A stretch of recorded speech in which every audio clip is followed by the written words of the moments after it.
Et donc, pour notre deuxième mention spéciale étudiante, je vais appeler un groupe qui a été nominé plusieurs fois ce soir. Donc, le groupe SEB, pour son projet Booster l'innovation à l'impact sociétal.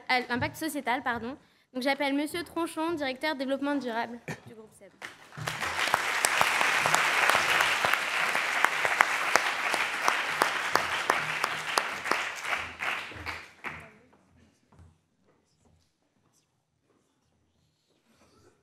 Bonsoir à toutes et à tous. Un grand merci déjà aux étudiants, parce que c'est quand on fait du développement durable, être distingué par les générations futures, c'est rassurant quelque part.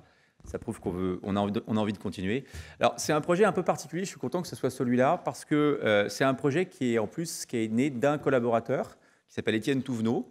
Étienne est venu me voir il y a 2 ans. C'était par ailleurs l'entrepreneur, c'est un entrepreneur social qui a monté un formidable projet que je vous invite à découvrir, qui s'appelle les Petites Cantines, les cantines solidaires de quartier, commence à faire pas mal de bruit dans beaucoup de territoires. Et Étienne est venu me voir en me disant, finalement, je le fais à l'extérieur, mais j'aimerais bien le faire pour SEB. Et je suis sûr qu'il y a plein d'intrapreneurs sociaux en herbe chez SEB. Et donc, il m'a proposé de monter le projet. On l'a monté en mode assez frugal, 2 personnes, convaincu 2 membres du comité exécutif. Et on leur a dit, voilà, dans 1 an, si ça ne marche pas, on arrête. Et en fait, ça marche.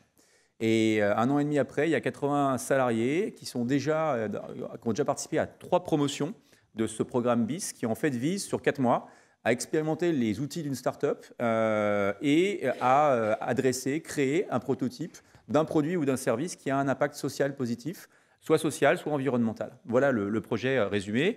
Ce qui est très intéressant avec ce projet-là, c'est qu'il mobilise aussi bien, parce que souvent, on se dit l'entrepreneuriat social ou l'innovation sociale, c'est souvent réservé à l'encadrement des dirigeants, des jeunes diplômés brillants de l'ESSEC ou des écoles d'ingénieurs.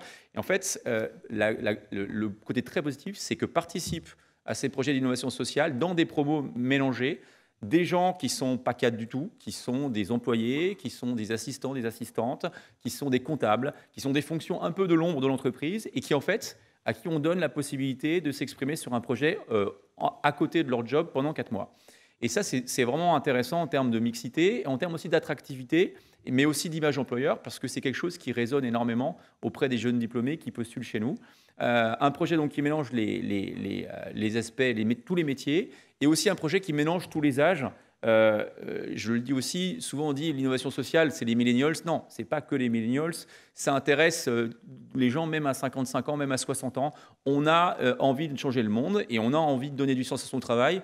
Et ce n'est pas l'apanage que des millennials, qu'on entend un peu trop souvent, même si les millennials sont très moteurs, évidemment. Mais c'est vraiment l'intérêt de ce projet-là, c'est qu'il donne aussi envie, il donne envie de participer à des salariés qui ont dépasser de loin l'âge des millennials. Voilà pour ce que je voulais vous dire. Donc c'est pour eux que je suis très content que vous nous récompensiez ce soir. C'est leur projet, c'est ces 80 personnes qui sont acteurs et je les remercie. Et puis je me remercie Étienne aussi qui m'a présenté l'idée il y a 2 ans. Voilà, merci beaucoup.